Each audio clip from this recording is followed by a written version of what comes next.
Merci de nous accueillir ici.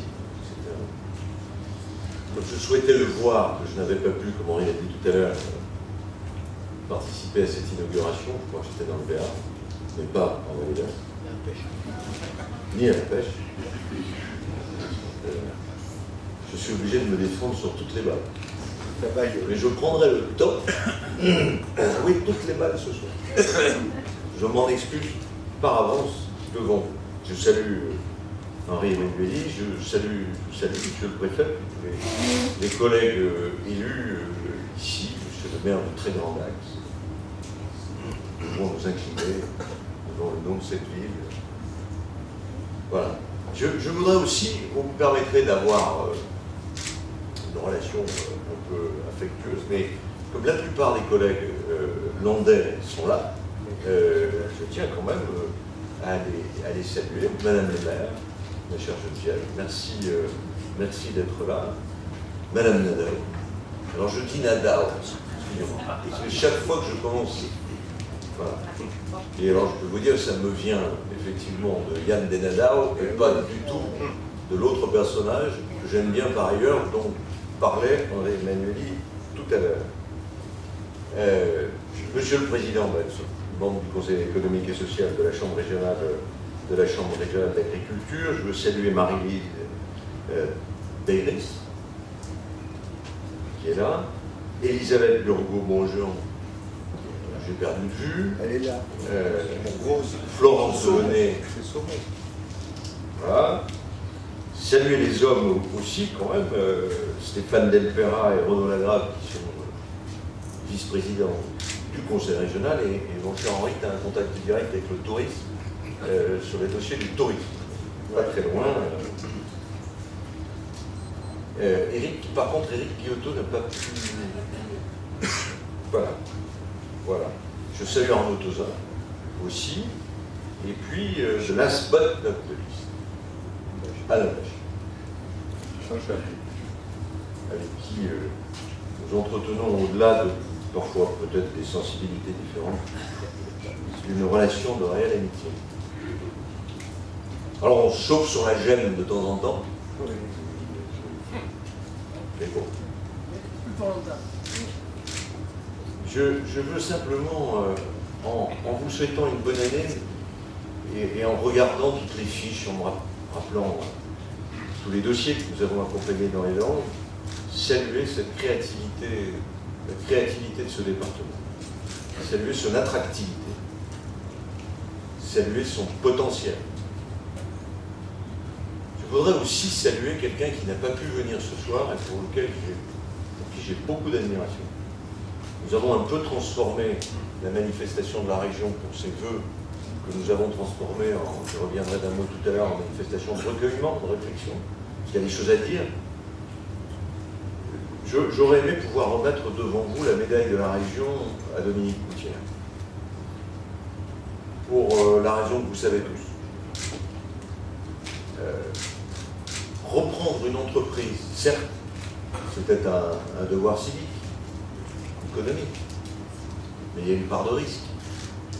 Mais si nous n'avions pas eu Dominique Coutière, si nous n'avions pas eu cet homme, créant avec la réussite que l'on sait violente, pour reprendre cette entreprise, tous les efforts que nous avons faits, Henri bien sûr, la BPI, pousser les banques à négocier, le CIRI, on n'aurait pas réussi. Et je crois que le monde de l'entreprise, je veux le dire ici, est d'abord une histoire d'hommes et de femmes, et singulièrement les entreprises de nos territoires. Ah, il y a M. Labatut qui est là. Je l'ai perdu. Ah, salut. Mais lui, il est en pleine croissance. Il a réussi un peu avec la région à maintenir ou à faire son investissement sur la gêne, justement, mon cher Alain, dans les Landes.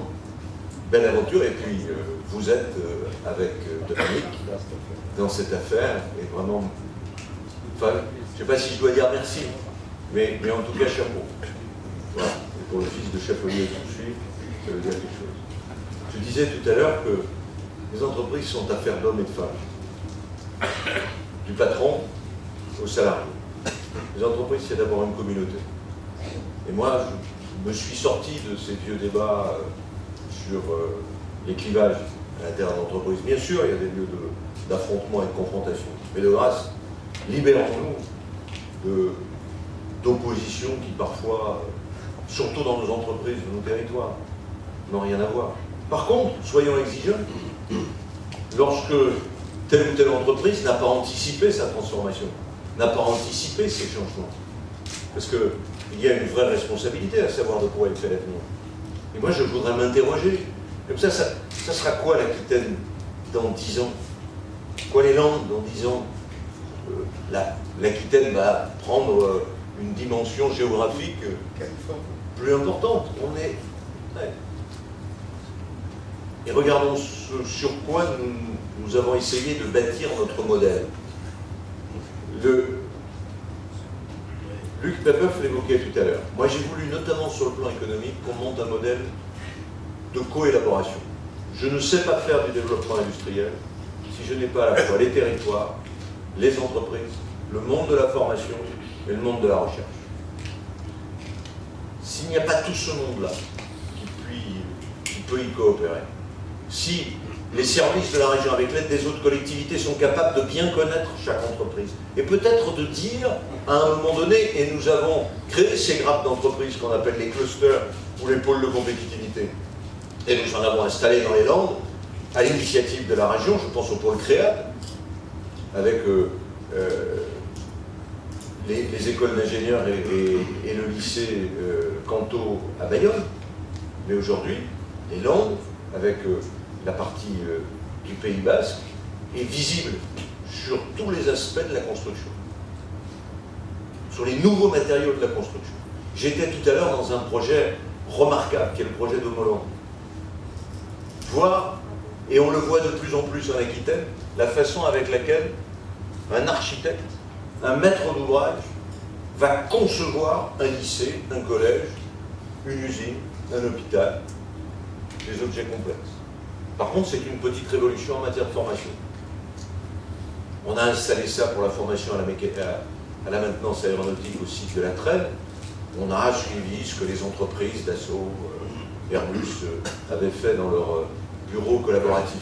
On assiste à des changements, à une rapidité de changement. D'ailleurs, ce qui nous amène, nous, Conseil régional, mais même le département, je suppose, on a doté tous les lycées d'Aquitaine avec des tableaux électroniques. Sauf qu'aujourd'hui, le tableau électronique est dépassé par ce qu'on appelle les situations immersives 3D. Et demain, il faudra former les fleuristes, les plombiers, les menuisiers, les charpentiers, avec un système à 3 dimensions. Et cette révolution pédagogique-là, il va falloir que ça aille très vite. Parce que moi, on me dit qu'en 2017, il faudra que tout le monde soit capable, la PME comme le grand groupe, mais le grand groupe saura le faire. Et dans le bâtiment, on a quand même assisté à une concentration, à lire des plans,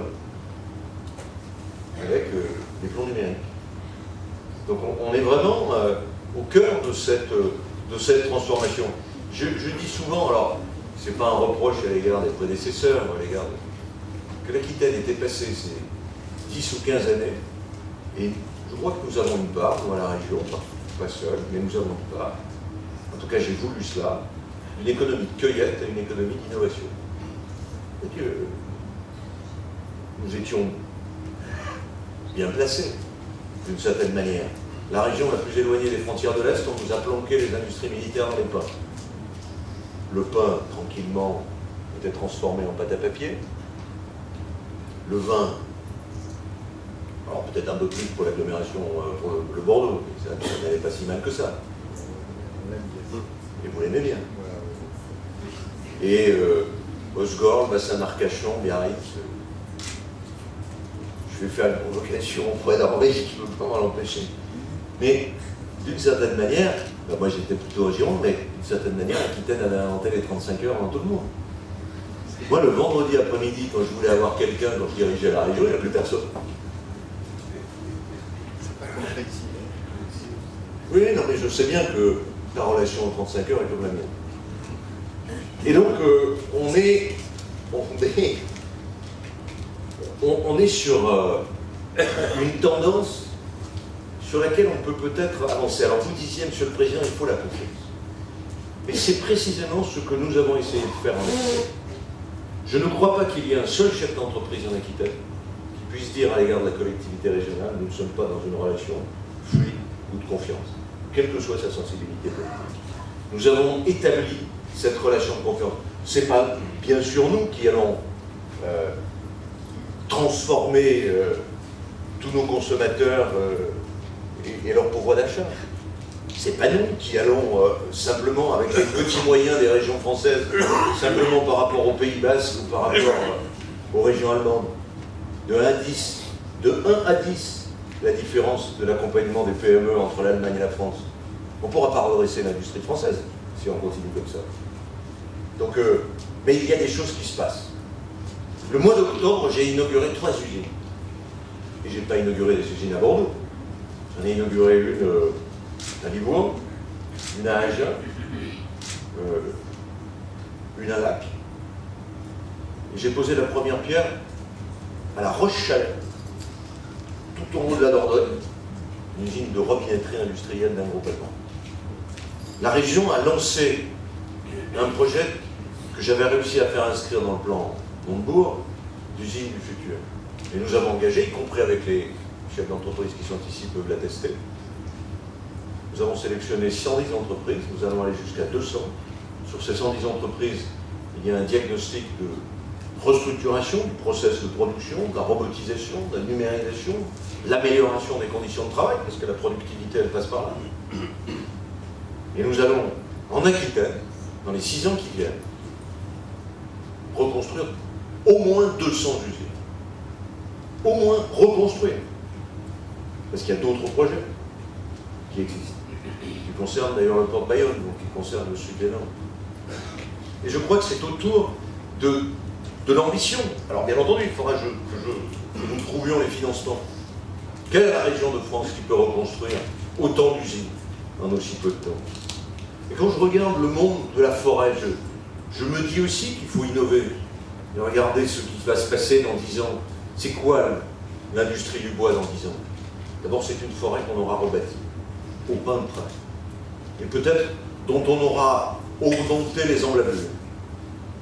Qu'on aura peut-être, avec le Limousin, avec Poitou-Charentes, su organiser. Une foresterie, comme diraient les Québécois. Une filière diversifiée. 80% de la forêt, aujourd'hui, c'est quand même de la pâte à papier.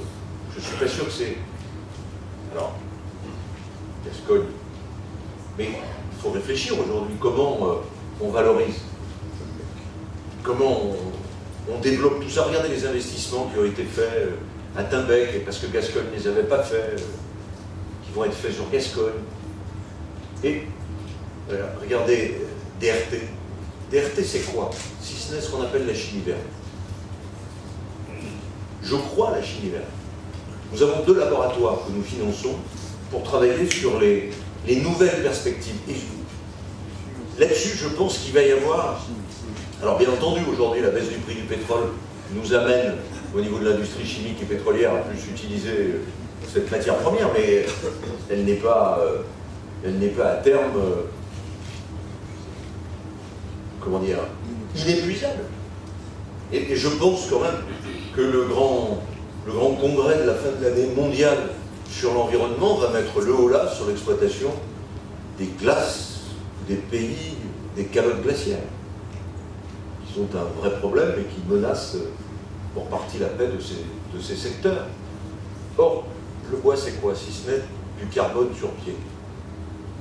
Il suffit de réfléchir aux chaînes carbonées pour qu'à partir de la cellulose, puisque dans l'histoire nous en avons bien fait des poudres, du rouge à lèvres, nous puissions transformer la cellulose, la lignine, en d'autres produits.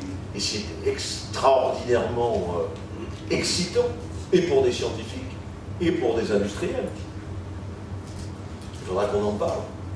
Mais moi je crois beaucoup à cette forêt dont on va élever la valeur ajoutée. J'ai entendu un jour, je crois que Stéphane et Renault était là, quelqu'un me dit, mais vous savez, Forêt des Landes, c'est bon pour des tassons. Non, on ne peut pas s'arrêter là. Il y aura la construction qui va venir. Si on a fait ce pôle créal, s'il y a autant de réflexions autour du matériau bois, c'est bien parce que nous pensons que l'amélioration de la structure du Pin des Landes peut nous amener à intervenir de plus en plus, pas simplement dans la construction, mais dans la développement. Donc moi je crois à l'avenir de cette filière, comme je crois, mon cher Dominique, à l'avenir de l'agriculture, pas simplement parce qu'on a la première région pour les signes de qualité. Bien sûr, il va falloir s'adapter. Bien sûr, on va tordre le nez sur les contraintes environnementales. Bien sûr, on va dire que les zones dites à nitrate sont trop grandes. Oui, on va le dire ensemble. Mais en même temps, on est quand même une région. Alors il va falloir se préoccuper, le Limousin, Poitou-Charentes, le Cognac, un peu de vin. Mais en même temps, regardez ce que nous avons su faire là aussi ensemble. Et ce qu'on va continuer à faire avec la gestion des fonds européens, du FEADER, c'est quand même un projet extraordinaire. Et dans l'opération Usine du futur, elle va bien entendu concerner toute l'agroalimentaire. Parce qu'il faut qu'on se reprenne cette valorisation des produits agroalimentaires, que nos petites unités industrielles se modernisent, se développent. Je ne sais pas ce qu'en pense l'économiste Henri Emmanuel. Moi, je pense que la compétitivité de l'industrie française passe d'abord par sa productivité. Et que depuis 10 ou 15 ans, la productivité de l'industrie française est flat, est restée la même. Tout simplement parce qu'on n'a pas reconstruit, repensé l'usine, l'acte de production, le process industriel. Regardez ce que nous avons fait à Bordeaux, chez Turboméca. Reconstruire l'usine, repenser les process de production, améliorer les conditions de travail et la formation des salariés. Résultat, il faut 2 fois moins de temps pour faire le même moteur. Et Messier, à Oloron, dans l'atelier qu'il a reconstruit pour l'assemblage des plans d'atterrissage, va diviser par 4 le temps de montage. Donc l'amélioration de la productivité va donner des résultats exceptionnels. Imaginons qu'on le fasse sur 200 usines.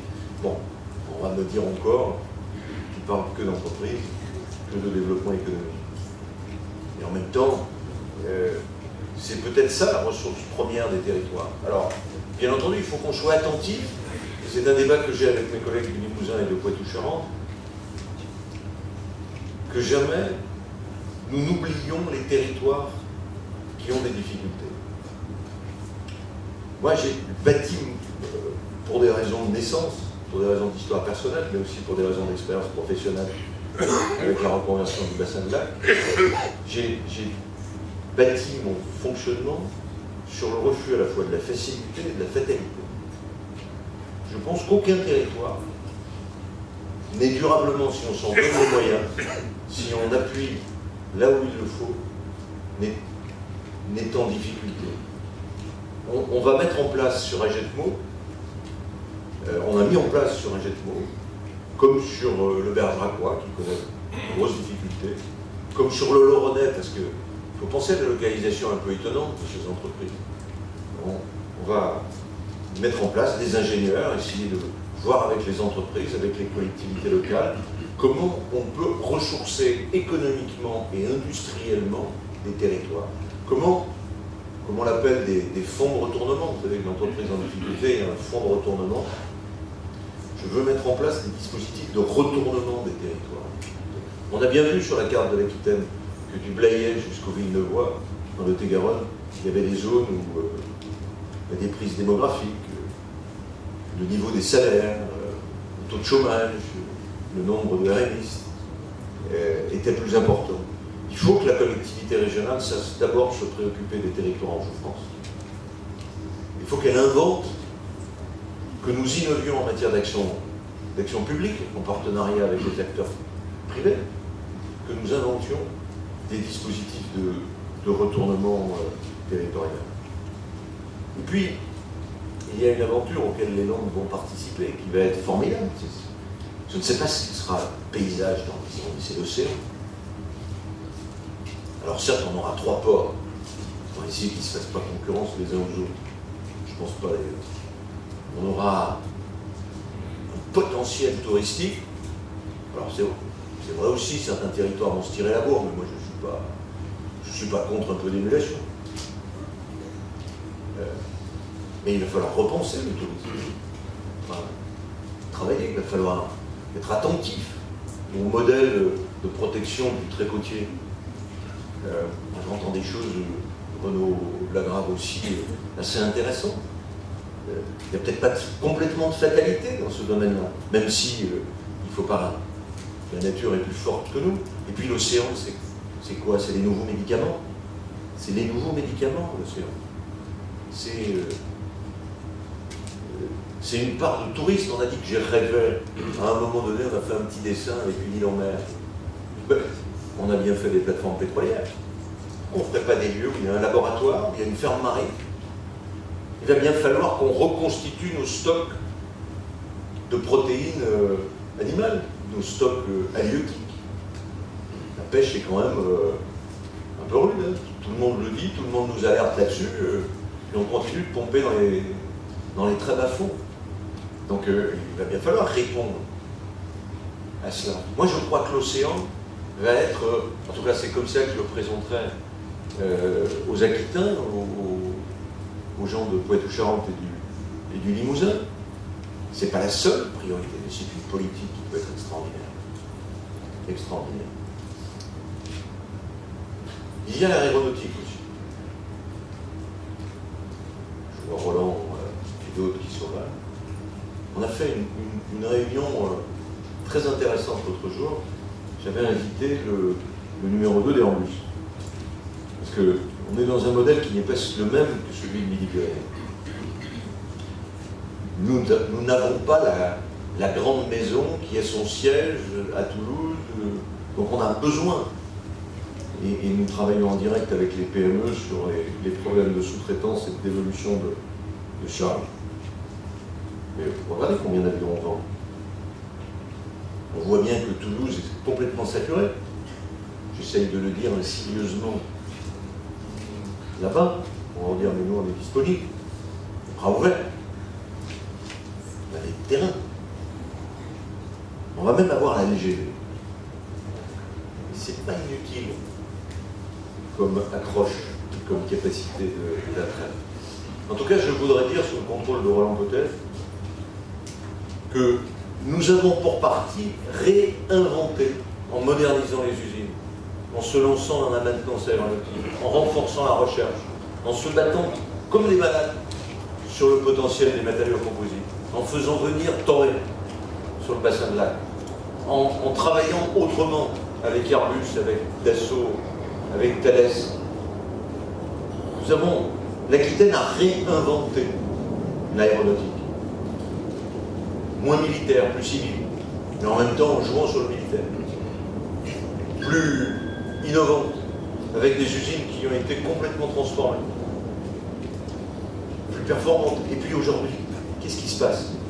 Ils ne le disent pas comme ça, mais Thales, Dassault, Safran, tous les ans, délocalisent de la région parisienne entre 200 à 300 ingénieurs. Je ne mens pas. Je ne mens pas. Ça se passe doucement.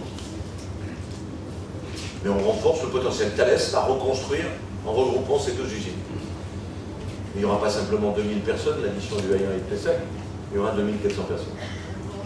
Donc c'est tout ce potentiel qu'on est en train d'avoir.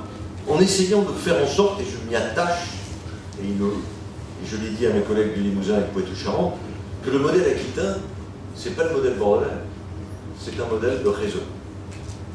C'est un modèle où les industries ont plutôt intérêt à s'installer sur les territoires ruraux. Parce que la main-d'œuvre est là, elle reste. Parce que les coûts de production seront moins élevés. Parce que les coûts de transport des salariés seront moins élevés. Moi, je ne crois pas à une métropole qui cannibalise tous les territoires. En tout cas, je ne le veux pas. Et il faut concevoir la région. Et je le dis dans les Landes, ici, comme étant un moyen d'éviter que les tendances naturelles d'une puissance métropolitaine cannibalisent et déshabillent les territoires. Il nous faut une métropole. Bien sûr. Mais il nous faut les territoires et il nous faut des usines réparties partout dans les territoires. Il nous faut aussi la formation et l'apprentissage. Un mot sur l'apprentissage, Monsieur le Président. Je suis très fier que la région, à la fois, participé en premier chef à rebâtir ce CFA, mais à rebâtir aussi les CFA d'Aquitaine. Nous avons fait pendant 10 ans la modernisation des lycées professionnels. Nous ferons jusqu'au bout la modernisation des CFA, parce qu'il faut qu'il y ait des conditions d'apprentissage qui soient les meilleures possibles. Et l'apprentissage en Aquitaine, et nous sommes une des rares régions de France à commencer à réaugmenter un peu partout à la rentrée de septembre. Le nombre d'inscriptions ont cru de 2%. Alors il faut qu'on ajuste le plan de formation. Et vous avez ici un peu de choses qui grincent. Mais il faut qu'on aille de l'avant. Et puis vous avez fait quelque chose d'assez exceptionnel. Enfin, on a fait ensemble quelque chose d'assez exceptionnel, puisqu'avec le lycée Estelle, il y a un partenariat. La région a investi ici plus de 10 millions d'euros, dans le lycée près de 5 millions d'euros, sur un pôle commun sur l'automobile. Moi, je trouve bien quand on coopère comme ça entre un lycée, quand on se parle, quand on se sort de vieilles hostilités aussi stupides que reculées. Et il faut qu'on continue de travailler ensemble. Et ça, c'est parce que le premier devoir qui est le nôtre, responsable public, surtout dans la période actuelle, c'est sûrement celui de la formation. Donc, et alors, j'ai une nouvelle, Henri, toi qui t'occupes particulièrement, qui t'intéresse particulièrement au port. J'ai signé à la fin de l'année dernière, au milieu de l'année dernière, avec le groupe Hydro-Québec, une convention qui est d'amener en France et de la recherche et du développement sur les nouvelles batteries, avec une innovation de rupture extraordinaire. Alors ça se compte en cycle, ça se compte en sécurité, il y a le test du clou, je pourrais vous faire un numéro de la vie. 500 emplois, 500 millions d'investissements. Là, nous sommes en train de constituer les équipes de recherche avec l'Université de Pau et avec l'Université de Bordeaux. Nous serons la première région européenne sur le stockage de l'énergie. Et vous savez que le stockage de l'énergie, c'est le Graal, c'est le Google dans le domaine des énergies renouvelables. De temps en temps, ça vaut le coup d'être fier de ces initiatives.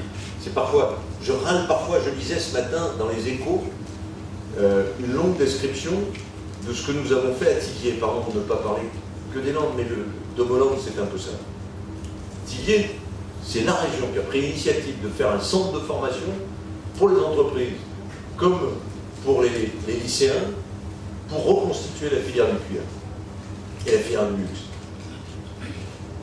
Je râle de temps en temps quand, bon, après tout, le politique ou l'action publique, de temps en temps, a un rôle économique. Je le revendique fortement. Fortement. Donc, voilà, c'est le rôle de la formation, Monsieur le Président, est essentiel. Et ce décloisonnement que le monde de la recherche, le monde de la formation et le monde de l'entreprise, les chefs d'entreprise qui sont ici le savent, les responsables de formation aussi. Et vous parliez d'apprentissage. Je vais essayer d'atterrir. Vous parliez d'apprentissage. On n'a que 3,5% des entreprises qui prennent des apprentis en France. Je vais écrire à toutes les entreprises qui sont accompagnées par la région. D'une certaine manière, quand on réfléchit à ce qui s'est passé la semaine dernière, ça va vous sembler peut-être très éloigné. Mais en tout cas, ça remet en cause toute l'action publique. Nous ne pouvons plus nous permettre, et les Français qui nous ont demandé d'être unis nous attendent ça de nous. Nous devons réfléchir chacune des politiques publiques que chacun des responsables publics ou socio-professionnels ont entre leurs mains. Et je pense qu'une des façons qu'on a de répondre à ce qui progressivement amène non seulement à la brutalité, non seulement à la bêtise, mais à la barbarie, la ignominie, à la haine, cette espèce de phénomène que Victor Hugo ou Voltaire ont entendu écrit bien avant moi. Tous les sociologues ou philosophes ont réécrit cette semaine. Mais une façon de sortir les jeunes de ce monde-là, c'est de leur trouver du boulot, et il faut qu'on s'y mette tous. C'est pas normal qu'il n'y ait que 3,6% des entreprises qui aient des apprentis. Et c'est pas normal à l'intérieur de ça, Monsieur le Président, que 75% des apprentis soient pris par des entreprises de moins de 10 salariés. Parce que c'est quand même plus compliqué quand vous avez 2 ou 3 salariés de coacher un apprenti que quand vous en avez 400 ou 500. Donc je vais écrire aux entreprises pour leur dire, écoutez, faites un effort, c'est une façon à vous, entreprise, de contribuer au message qui nous a été lancé, ou à l'analyse de ce qui nous a été lancé la semaine dernière. L'éducation aussi, bien sûr. Je veux dire, on est dans notre modèle d'éducation, il n'y a pas d'expérimentation pédagogique. Il faut quand même qu'on arrive à bouger sur ce plan-là. Parce que la sécurité, quel que soit le courage des policiers, des militaires, n'arriveront pas à arrêter la folie. On sait que la folie conduit la folie, mais on sait comment elle a commencé. Et c'est cela qu'il faut que l'on reprenne. Et moi j'appelle tout le monde à se réinterroger. Est-ce que j'ai fait le job? Parce que quand je vais visiter la prison de Gradignan, je peux vous dire qui il y a, quel est le niveau de formation, quelle est la couleur de peau, et quelle est leur famille. Et s'ils sortent dans l'état actuel d'hébergement, on en fait des fous furieux. Le modèle sécuritaire n'arrêtera jamais la folie. Il faut un modèle de sécurité. Il faut des mesures, comme l'a dit le Premier ministre, exceptionnelles. Et je pense qu'il faut qu'on réinterroge le vivre ensemble et l'action publique. Ça me semble être intéressant. Alors ça, c'est un job, c'est pas pour 10 ans, hein, c'est pour beaucoup plus. Et moi, je tiens quand même à garder le message de tout ce qui s'est passé dimanche. Ce message d'unité, de rassemblement, d'examen de conscience, d'une certaine manière. Et ça suppose aussi que l'on travaille ensemble, que les bonnes idées soient prises, qu'elles viennent. C'est voilà, l'intérêt général, la notion de l'intérêt général. Voilà, je vais terminer un peu sérieux, je vois que vous en avez marre. Donc certains s'endorment, au fond, notamment. En tout cas, merci de m'avoir écouté. Merci d'être venus aussi nombreux. C'est vraiment très gratifiant pour nous qu'il y ait, pour une région qui peut paraître un peu lointaine, autant de personnes et de personnalités qui soient là. Merci. Très bonne année à chacune et à chacun d'entre vous, pour vous-même, pour le job. Et essayons de faire en sorte qu'effectivement, ma foi, l'Aquitaine accélère sa stratégie d'innovation qu'elle a mise en place. On est regardé ailleurs, on est dans les écrans radars maintenant, de l'attractivité internationale, européenne et de l'innovation. Et ça, j'en suis un peu fier. Donc, ça ne peut se faire qu'ensemble. Continuez. Au boulot et bonne année.